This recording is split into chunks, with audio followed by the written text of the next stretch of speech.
ഈ Delhi liquor case എന്ന് പറയുന്നത് ഇവർ രണ്ട് പാർട്ടി പ്രവർത്തകർ BRSൻ്റെ കവിതയും ഡൽഹിയിലത്തെ കേജ്രിവാലിനെയും പിടിച്ചെടുത്തി. ഡൽഹിൻ്റെ ഉപമുഖ്യമന്ത്രിയായിരുന്ന സിസോദിയും ജയിലിലാണ്. ഇതിൻ്റെ അർത്ഥം എനിക്ക് മനസ്സിലാക്കാൻ കുറച്ച് ബുദ്ധിമുട്ടാണ്. അവർ ഇതുവരെ കാത്തിരിക്കാൻ തയ്യാറാണെങ്കിൽ അവർ അന്വേഷണത്തിൽ എന്താ ഇത്ര പെട്ടെന്നൊരു ഏജൻസി 2 മാസം കൂടി കാത്തിരുന്നിട്ട് തെരഞ്ഞെടുപ്പ് കഴിഞ്ഞ ശേഷം അവരാവശ്യമുള്ള നിലപാടെടുത്തൂടെ? എന്താണ് ഇപ്പോൾ നാളെ പുതിയൊരു ബുദ്ധിമുട്ട് വരാൻ പോകുന്നുണ്ട്? ഒരു ലോ ആൻഡ് ഓർഡർ എമർജൻസി ഒന്നും അല്ലല്ലോ. ഒരു കലാപം നടക്കാൻ പോകുന്നു, നമ്മൾ ഇടയ്ക്കെന്ന് പറഞ്ഞാൽ ശരി, ആരും അവർ തർക്കിക്കില്ല. പക്ഷെ ഇങ്ങനെ ഒരു റുട്ടീൻ സർക്കാർ പ്രവർത്തനവും അന്വേഷണമൊക്കെ നടക്കുമ്പോൾ ഈ കോഡ് ഓഫ് കോണ്ടക്റ്റ് ഉള്ള സമയത്ത് ജൂൺ 4-ാം തീയതി വരെ ഏത് രാഷ്ട്രീയക്കാരനെയോ രാഷ്ട്രീയ പാർട്ടിയുടെ എതിര് ഇങ്ങനെ ആക്ഷൻ എടുക്കുന്നത് ശരിയാണോ എന്നാണ് എൻ്റെ ചോദ്യം. എനിക്ക് ഒരു സംശയവുമില്ല, ശരിയല്ല. ഇത് ശരിക്കും നമ്മൾ ഈ വരാൻ പോകുന്ന തെരഞ്ഞെടുപ്പിനെ ബാധിക്കുന്ന ഒരു തീരുമാനമാണ്. അതുകൊണ്ട് ഞാൻ അഭ്യർത്ഥിക്കുന്നു, നമ്മളുടെ ഉച്ച കോടതി, നമ്മുടെ സുപ്രീം കോർട്ട്, അവരെ നിയമപ്രകാരം സുവോ മോട്ടു കോഗ്നിസൻസ് വിഷയത്തിൽ എടുക്കാൻ സാധിക്കും. എൻ്റെ അർത്ഥം അവരൊരു കംപ്ലയിൻറ്റോ ഒരു പെറ്റീഷനോ കാത്തിരിക്കാതെ തന്നെ ഇത് ശരിയല്ല എന്ന് പറഞ്ഞ് ഇടപെടാൻ അവർക്ക് അവകാശമുണ്ട്. ജനാധിപത്യം നമ്മളുടെ ഭരണഘടനത്തിൻ്റെ ബേസിക് സ്ട്രക്ചറിൽ പെട്ടതാണെന്ന് നിരവധി തവണ സുപ്രീം കോടതി പറഞ്ഞിട്ടുണ്ട്. അഥവാ ജനാധിപത്യത്തിൻ്റെ ഓരോരോ നിയമങ്ങളെ ബാധിക്കുന്ന ലംഘനമായ ചില തീരുമാനങ്ങൾ സർക്കാർ എടുക്കുകയാണെങ്കിൽ സുപ്രീം കോടതി എൻ്റെ അഭിപ്രായത്തിൽ ഇതിനെ ഒരിക്കലും സമ്മതിക്കരുത്, ഉടനെ നിർത്തണം. അതാണ് എൻ്റെ അഭ്യർത്ഥന.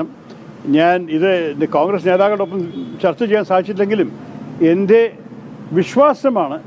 നമ്മൾക്ക് 2 കോടതിയുണ്ട്. ഒന്ന് സുപ്രീം കോടതി, മറ്റേത് ജനാധിപത്യത്തിൻ്റെ ജനങ്ങളുടെ കോടതി. ഞാൻ ജനങ്ങളോടും ഇന്ന് നിങ്ങളുടെ മുമ്പിൽ നിങ്ങളുടെ മാർഗത്തോട് അഭ്യർത്ഥിക്കുന്നു, ഇങ്ങനെ ജനാധിപത്യത്തിനെ ബാധിക്കുന്ന തീരുമാനം എടുക്കുന്നവരെ ഒരിക്കലും വീണ്ടും ഭരണത്തിൽ വരാൻ സമ്മതിക്കരുത്. ധൈര്യത്തോടെ നിന്നിട്ട് നമ്മുടെ ജനാധിപത്യത്തെ സംരക്ഷിക്കാനും അന്തസ്സോടെ ഭാരതീയർ ജീവിക്കാൻ സാധിക്കുന്ന ഒരു രീതിയിൽ നമുക്ക് മുന്നോട്ട് പോകണമെന്നുണ്ടെങ്കിൽ ഡൽഹിൻ്റെ സർക്കാർ മാറ്റാനുള്ള സമയം നല്ലോണം വൈകിപ്പോയി. അത്രേ ഞാനൊന്ന് ചൂണ്ടിക്കാണിക്കാൻ ആഗ്രഹിക്കുന്നുള്ളൂ.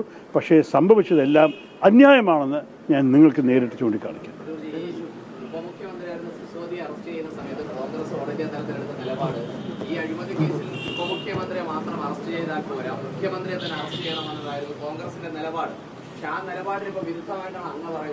ഞാൻ പറയുന്നത് ഒരു കാര്യം മനസ്സിലാക്കണം, എല്ലാത്തിനും ഒരു കോണ്ടെക്സ്റ്റ് ഉണ്ട്. ശ്രീ സിസോദി അറസ്റ്റ് ചെയ്യുന്നത് 2 വർഷം മുമ്പാണ്, 2022-ലായിരുന്നു. ആ സമയത്ത് എന്തായാലും എല്ലാ വിധത്തിലും അഥവാ അവർക്ക് ആരോപണം ഉണ്ടെങ്കിൽ കണ്ടുപിടിക്കട്ടെ, എന്താണെന്ന് പറഞ്ഞിട്ട് അറിയിക്കണമെന്നായിരുന്നു കോൺഗ്രസ് പാർട്ടി നിലപാട്. പക്ഷേ ഇത് 2022 അല്ല, 2023 അല്ല, ജാനുവരി ഫെബ്രുവരി 23, 24 കൂടിയല്ല. അവർ മാർച്ചിലെ കോഡ് ഓഫ് കോണ്ടക്ട് പ്രഖ്യാപിച്ച ശേഷം ഇടപെട്ടിട്ട് ഒരു രാഷ്ട്രീയ പാർട്ടി അധ്യക്ഷനെ അറസ്റ്റ് ചെയ്യണത് അതിലൊരു കോണ്ടെക്സ്റ്റ് ഇല്ലേ, അതിലൊരു അർത്ഥമില്ലേ? ഞാൻ പറയുന്നു, അഥവാ അദ്ദേഹത്തിനെ അറസ്റ്റ് ചെയ്യാൻ നിങ്ങൾക്കൊരു കേസ് ഉണ്ടെങ്കിൽ 2 മാസം കൂടി കാത്തിരിക്കൂ.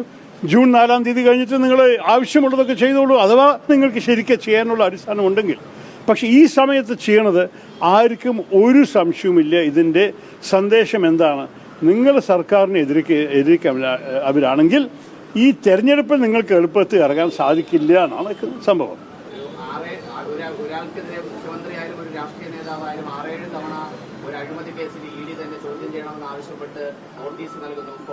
അതെല്ലാം ആം ആദ്മി പാർട്ടിക്ക് പറയാൻ അറിയില്ല. ഞാൻ അദ്ദേഹത്തിൻ്റെ വക്താവല്ല. ഞാൻ ഒരു കാര്യം പറയട്ടെ, ഞാൻ അദ്ദേഹത്തിൻ്റെ വക്താവല്ല, ഞാൻ അദ്ദേഹത്തിന് വേണ്ടി സംസാരിക്കില്ല. ഞാനൊരു പ്രിൻസിപ്പിളിനെ കുറിച്ച് മാത്രമാണ് നിങ്ങളോട് ചൂണ്ടിക്കാണിക്കുന്നത്. ഇനി ബാക്കി വിഷയങ്ങളൊക്കെ നിങ്ങൾ അവരോടൊന്ന് ചോദിച്ച് സംസാരിക്കുക. അവർക്ക് ഇവിടെ പാർട്ടി ഉണ്ടല്ലോ കേരളത്തിൽ, അവരോട് ചോദിച്ചു. i2i News, an eye for truth. i2i News subscribe ചെയ്തിട്ടില്ലാത്തവർ ഇപ്പോൾ തന്നെ സബ്സ്ക്രൈബ് ചെയ്യുക.